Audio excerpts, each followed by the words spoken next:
नमस्कार भक्तजनों, आज मैं आपको सुनाऊंगी कार्तिक मास पथवारी माता की कहानी। आरंभ करने से पहले आप मेरे चैनल हिंदू राष्ट्रीय व्रत त्योहार को सब्सक्राइब जरूर कर लें। आइए शुरू करते हैं। बोलिए श्री गणेश महाराज की जय। श्री कृष्ण गोविंद हरे मुरारी हे नाथ नारायण वासुदेवा। कार्तिक महाराज जी की जय। कार्तिक मास पथवारी माता की कहानी बहुत समय पहले की बात है। किसी गाँव में एक बुढ़िया रहती थी। उसके 4 बेटे थे। बुढ़िया ने 4 ही भैंसें पाल रखी थीं। कार्तिक मास आने पर बुढ़िया ने अपनी चारों बहुओं को बुलाया और कहा कि मैं तो कार्तिक स्नान करने जा रही हूँ, तुम चारों एक एक भैंस रख लो। मैं जब कार्तिक स्नान करके वापस लौटूंगी तो देखूंगी कि किसने सबसे ज्यादा घी रखा है। ऐसा कहकर बुढ़िया कार्तिक स्नान के लिए चली गई। उन चारों बहुओं में से सबसे छोटी बहू बुढ़िया की बहुत लाडली थी। बुढ़िया के जाने के बाद तीनों बहुओं ने सोचा कि छोटी बहू को नीचा दिखाने का यही मौका है। छोटी बहू को कुछ भी नहीं आता था। छोटी बहू ना तो दही जमाना जानती थी और ना ही उसे घी निकालना आता था।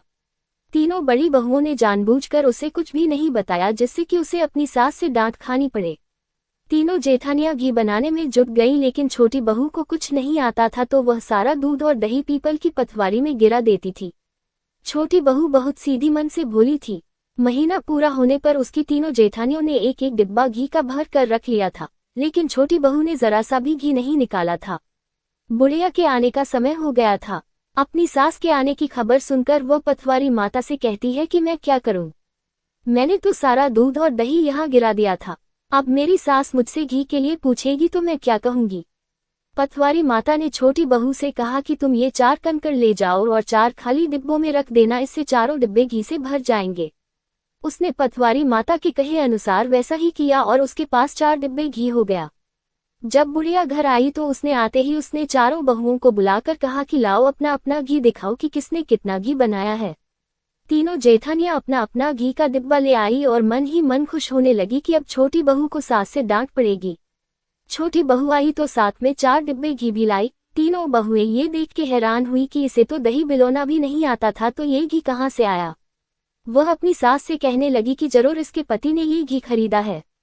सास के पूछने छोटी बहू ने कहा कि मुझे तो कुछ भी नहीं आता था और ना ही मुझे किसी ने बताया कि किस तरह से दही बिलोकर घी बनाया जाता है।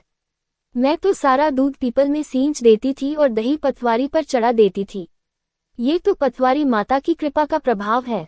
छोटी बहू की सारी बातें सुनकर सारी बहुओं ने कहा कि अगर पथवारी माता को सींचने से इतना अधिक पुण्य मिलता है तो हम भी अगले साल उसे सींचेंगे और कार्तिक स्नान करने जाएंगे। हे पथवारी माता, जैसे आपने छोटी बहू की सुनी वैसे ही आप सभी की सुनना। कथा संपूर्ण। चैनल को सब्सक्राइब अवश्य कर ले। मिलते हैं अगली कथा के साथ, तब तक के लिए धन्यवाद।